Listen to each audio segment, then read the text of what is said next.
برنامه پیکسل لب رو باز میکنیم. از بخش پس زمینه گزینه فرام گالری عکس سوژه‌مون رو وارد میکنیم و سایزش رو 1:1 تنظیم میکنیم. حالا از نوار ابزار بالا خطوط آهن‌ربایی رو فعال میکنیم و از بخش تنظیماتش خطوطش رو 6:6 تنظیم میکنیم.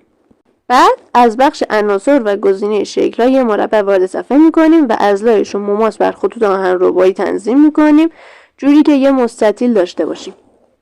مثل همیشه لایه‌اش رو بخش لایه قفل میکنیم، یه دونه ازش کپی میگیریم و ادیت رو میزنیم. میخوایم که این مستطیل دوم گوشاش گرد باشه، پس بهش ردیوس میدیم و برای اینکه ارتفاعش با مستطیل قبلی هم اندازه باشه از خطوط آهن‌ربایی کمک میگیریم و جاش رو سمت راست مستطیل قبلیمون تنظیم میکنیم.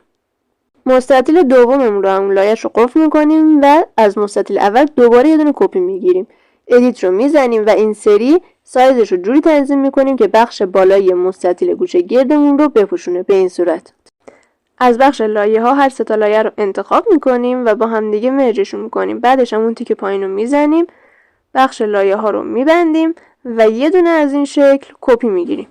بعدم با گزینه کالر به اون شکل اولیه‌مون یه دونه رنگ بنفش اعمال میکنیم و تیک رو میزنیم. حالا شکل دوممون رو میایم و با گزینه روتیت یا همون چرخش 180 درجه میچرخونیم و تو جای مناسب دقیقاً بالای شکل قبلیمون قرارش میدیم.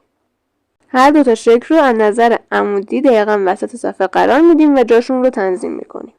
از بخش لایه ها متن پیش‌فرض پیکسل لب رو به بالاترین لایه منتقل میکنیم و از بخش متنا ادیت رو میزنیم و تیکه اول تیتر کاورمون رو مینویسیم. از گزینه فونت و قسمت مای فونت بهش فونت دلخواهمون رو اعمال میکنیم و با گزینه کالر براش همون رنگ بنفش رو انتخاب میکنیم.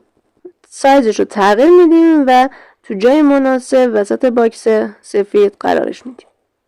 یه دونه ازش کپی میگیریم و ادامه تیترمون رو مینویسیم.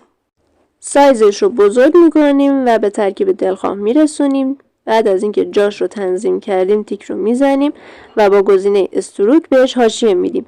رنگ حاشیه‌مون رو سفید انتخاب میکنیم و با اهرم پایینی شدت حاشیه‌مون رو تنظیم میکنیم و تو جای مناسب قرارش میدیم. تو مرحله بعد از بخش اول تیترمون یه دونه کپی میگیریم و ادیت رو میزنیم و تیکه دوم تیتر کاورمون رو مینویسیم.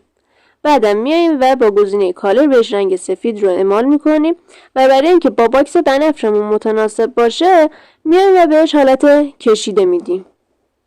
خب اینجا به خاطر باگی که پیکسل من داره کل عناصر ما جابجا شده. تا من اینا رو دوباره به ترکیب اصلی برسونم شما لایک رو بکوبین و نظرتون رو برام کامنت کنین. بعدش هم کاور ما آماده است و میتونیم برای جذابیت پیجاتون ازش استفاده کنین.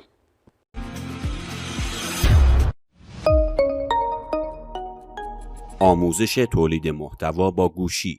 monahadavi.ir